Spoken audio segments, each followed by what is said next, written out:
Assalamualaikum warahmatullahi wabarakatuh. Alhamdulillahirrabbilalamin. Wassalatu wassalamu ala asyrafil mursalin wa ala alihi wa sahbihi ajmain. A'udzu billahi minash shaitonir rajim. La in syakartum la azidannakum wa la in kafartum min azabin syadid. Ibnu Umar radhiyallahu anhu, salah seorang sahabat yang dikenal dengan ahli ibadah di kota Madinah. Dia adalah putra Umar bin Khattab.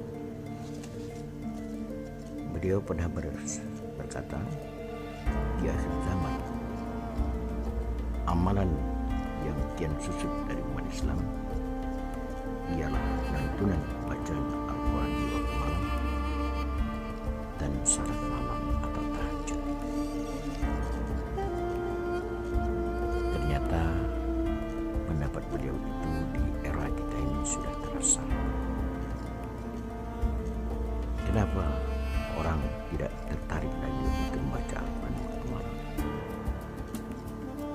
Karena orang lebih tertarik mengotak-atik alat elektronik seperti kita saksikan sekarang dengan HP, kemudian menyaksikan tayangan-tayangan televisi dari berbagai televisi di tanah air kita. Nah, dalam kaitan ini ada nasihat seorang ulama agar kita termotivasi untuk istiqamah tahajud. Kata beliau, tulis dan tempelkan di dinding mihrab atau kamar tidur kita ayat-ayat, hadis-hadis atau atsar tentang keutamaan tahajud itu. Jadi ketika itu kita tempelkan di kamar tidur kita, mungkin pada waktu kita akan tidur sudah muncul niat untuk melaksanakan ibadah salat tahajud atau membaca Al-Quran waktu malam. Dr. Aid Al-Karni dalam bukunya Quran Berjalan menulis antara lain, salah satu rahasia kemenangan dan kesuksesan Rasulullah SAW dalam perjuangannya karena beliau menjadikan ibadah dan ketaatan kepada Allah sebagai bekal perjuangan. Allah memerintahkan beliau untuk menjadi ahli ibadah agar beliau mampu memikul beban dan tugas risalahnya yang amat berat itu. Setiap malam, kata ayat ini, Rasulullah itu menghabiskan waktunya untuk beribadah di Tuhan selama 6 jam. Subhanallah, bayangkan kalau subuh jam 4:30, berarti jam berapa Rasulullah itu mulai beribadah. Dan itulah beliau mengajarkan di antara zikir setelah salat fardu, Allahumma inni ala zikrika wa syukrika wa husni ibadatika. Ya Allah, bantu hamba untuk mengingatmu, mensyukuri nikmatmu, dan memperbagus ibadah hamba. Bayangkan, untuk zikir ingat kepada Allah, kita minta bantuan kepada Allah. Sebab tanpa bantuan Allah, bagaimanapun kita banyak, tidak akan terlaksana. La haula wala quwwata illa billah. Demikian pula mensyukur nikmat Allah. Betapa banyak nikmat Allah, kalau kita menghitung tidak akan sanggup mengulang tahun nikmat itu. Kalau kamu menghitung nikmat Allah itu tidak akan sanggup. Oleh karena itu, dalam setiap kesempatan kita mensyukuri nikmat Allah yang tidak terhitung itu. Nah, dengan demikian kita pun minta bantuan Allah untuk selalu meningkatkan kualitas dan kuantitas ibadah kita. Hadis Qudsi yang diriwayatkan oleh Imam At-Tirmidzi dan Ibnu Majah yang artinya, hei anak Adam, luangkan waktu untuk beribadah kepadaku, kata Allah. Niscaya aku penuhi dadamu dengan kekayaan, tenang, sakinah, mawaddah. Subhanallah, kalau hati sudah senang. Dan janji Allah berikutnya, aku menghindarkan kamu dari kemelaratan. Sudah hati senang, hidup tidak melarat. Laisa lina an kasratil ardi walakinna lina ya nafsi. Yang dinamakan kekayaan bukan semata-mata banyak harta benda, tetapi kekayaan sebenarnya adalah ketenangan jiwa. Nah, kalau itu tidak dilakukan, maka kata Allah, aku penuhi kedua tanganmu dengan kesibukan kerja, dan aku tidak menghindarkan kamu dari kemelaratan. Sudah kerja mati-matian mulai pagi sampai malam, hidup tetap merasa kekurangan. Berangkat pagi, pulang malam, kita lihat kalau di Jakarta, gedung-gedung pencakar langit di daerah Kuningan, Tamrin, Sudirman. Kita pulang juga masih terang benderang, menandakan mereka masih bekerja. Laisal ghina an kasratil ardi. Padahal yang namanya kekayaan sejati bukan banyaknya harta benda, tetapi adalah ketenangan jiwa. Mereka itulah Hasan Al-Banna, tokoh Ikhwanul Muslimin Mesir, zaman dulu berkata, untuk seorang dai, penasihat, tahajud merupakan bagian dari hidupnya. Sebab kehebatan dakwah bukan terletak pada retorika saja, tapi dakwah merupakan urusan hati, basirah, dan hidayah Allah. Dakwah hanya pantas disampaikan oleh orang yang berjiwa bersih, orang yang takut kepada kesombongan dirinya. Tahajud dapat membentuk para dai berjiwa rabbani dengan dekat kepada Allah Subhanahu wa Ta'ala. Ada seorang ulama, Alhamdulillah Said, pendiri pondok pesantren Hidayatullah Balikpapan. Apa kata beliau? Faktor yang sangat menolong dalam menyampaikan dakwah, nasihat atau ceramah adalah sartai. Dapat dibuktikan bila si dai melaksanakan salat lail pada waktu malam, lalu berdakwah siang, esok terasa sekali enaknya menyampaikan ceramah. Itu karena adanya kontak dengan Allah pada waktu malamnya itu, sehingga inspirasi dari langit yang berbobot akan mengalir dikala menyampaikan ceramah. Seorang salafus salih berkata, dikala kita taat kepada Allah, maka Allah akan menundukkan binatang buas kepada kita. Tetapi kalau kita mendurhakai Allah, tikus-tikus pun akan menguasai kita.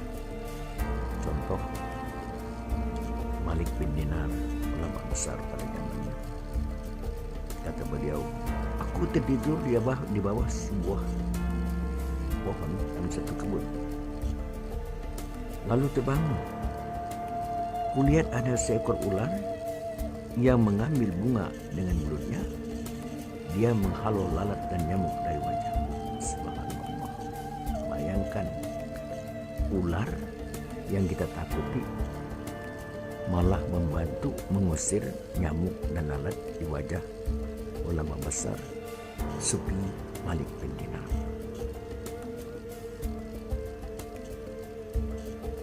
Di Ketapang beberapa tahun yang lalu, juga sebagian besar daerah Ketapang diserang belalang yang luar biasa banyaknya. Ketika terbang, awan di atas kelihatan gelap saking banyaknya. Itu boleh jadi karena maksiat banyak dilakukan oleh penduduk setempat. Beberapa ulama zaman dahulu ada yang berusia di atas 100 tahun. Bayangkan, di atas 100 tahun. Dia masih bisa melompat melebihi orang yang berusia muda. Ketika ditanya kiatnya, kata mereka, anggota tubuhku ini telah kujaga dari perbuatan maksiat sejak masih muda. Maka sekarang anggota tubuh ini menjaga kami dari sesuatu ketika kami sudah tua. Jarang terdengar ulama akhirat yang ketika tua jadi pikun. Kata Nabi, man jama'al Qur'an anfala yarja'in umur, man jamal Qur'an nafala yarja'in ila arzali umur. Insyaallah.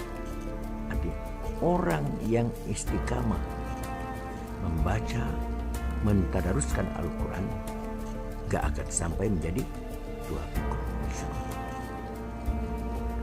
Seorang wali Allah berkata, bumi akan damai bila manusia sadar yang pertama, hidup hanya sementara dan sementara.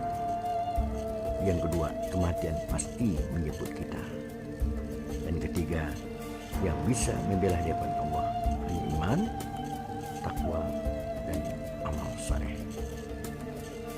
Abu Al-Ahwas bertutur, ulama zaman dahulu, kata beliau, banyak beramal, sedikit bicara, banyak belajar. Mereka hidupkan malam-malamnya dan sedikit tidur. Kemudian dia melanjutkan, ketika berkeliling rumah atau melewati masjid pada malam hari, aku selalu mendengar suara gemuruh bagaikan suara lembah. Apa itu? Ternyata itu adalah suara zikir para ulama dan salaf saleh. Mereka tidak pernah tidur kecuali sedikit. Beda, kata beliau, dengan para ulama zaman sekarang yang selalu terlelap di atas kasur yang empuk.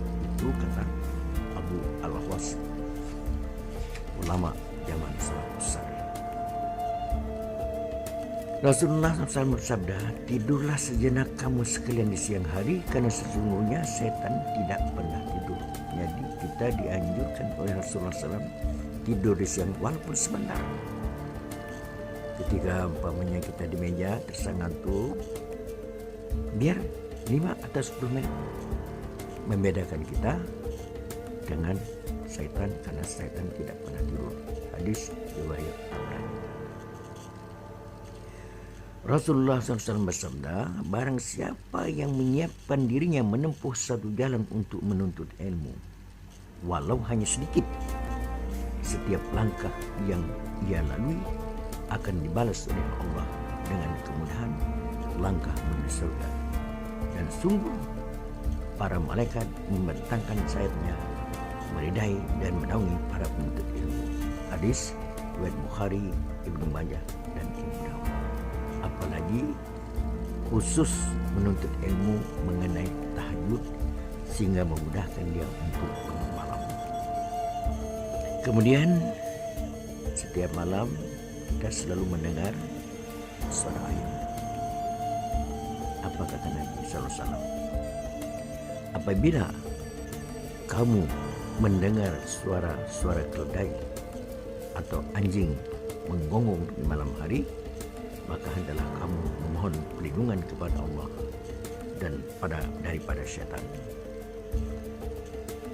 Kemudian kalau engkau mendengar suara ayam jantan berkokok di waktu malam, maka mohonlah kepada Allah, karena mereka melihat keutamaan, mereka melihat para malaikat. Hadis riwayat Bukhari dan Muslim. Jadi kalau kita malam mendengar suara anjing, kita mengucapkan minimal auzubillahi minasyaitan, karena mereka milik setan. Tapi ketika kita mendengar suara ayam jantan berkokok, cepat bangun, karena mereka melihat para malaikat. Ya, salat tahajud majelis yang berbahagia memberikan gelar kepada seseorang di alam malakut tertinggi jika dia senantiasa melakukannya, yaitu apa gelar itu? Al-Mutahajjid, orang yang senantiasa mendirikan salat tahajud. Mereka yang mendapat gelar ini atas perintah Allah, para malaikat akan menolongnya dalam banyak masalah sulit yang dihadapinya. Antara lain simak surat Al-Fussilat surah 41 ayat 30 yang artinya, sesungguhnya orang-orang yang berkata Tuhan kami adalah Allah, kemudian istiqamah, maka para malaikat akan turun kepada mereka dengan berkata, janganlah kamu merasa takut dan janganlah kamu bersedih hati, dan bergembira kamu dengan oleh surga yang telah dijanjikan kepadamu. Innal ladzina qalu rabbuna Allah istaqamu tatanazzalu alaihimul malaikatu alla tahabu wa la tahzanu wabshiru bil jannati allati kuntum tu'adun. Majelis yang mudah-mudahan rahmat Allah. Nabi SAW bersabda, jika salah seorang di antara kalian mengerjakan salat malam hari, maka hendaklah dia membuka salatnya dengan 2 rakaat yang ringan. Hadis Muslim. Jadi kita waktu mau tahajud dibuka dengan salat kita dengan ringan, bacaannya agak cepat sedikit untuk sebagai warming up untuk melaksanakan salat tahajud. Sebenarnya kalau hanya seperti difirmankannya dalam surah Al-Isra 39, kata Hasan Al-Banna, mengenai keutamaan salat tahajud secukup, karena Allah sudah mengangkat hambanya ke tempat yang terpuji, maka seluruh makhluk akan menghormatinya. Malaikat maut akan berlaku santun, malaikat mungkar dan nakir tidak akan menanya lagi, ataupun hanya sekedar bahasa kita formalitas saja, sebenarnya adalah kekasih Allah. Makhluk di dunia akan segan kepadanya. Di alam kubur disediakan sebagian taman-taman surga. Subhanallah. Oleh karena itu Rasulullah SAW terus mengajak umatnya untuk mendirikan qiyamul lail, tahajud salat malam. Beliau meletakkan qiyamul lail sebagai salat yang paling afdal setelah salat fardu. Para sahabat menjadikan qiyamul lail sebagai salah satu kunci keberhasilan untuk menghasilkan mental prima demi berjuang di Allah. Bahkan bila menelusuri sejarah sahabat, banyak ditemukan sahabat yang hampir menjadikan qiyamul lail sebagai ibadah wajib. Mudah-mudahan kita dapat mengikuti jejak mereka. Subhanallah wa bihamdika asyhadu an la ilaha illa anta astaghfiruka. Assalamualaikum warahmatullahi wabarakatuh.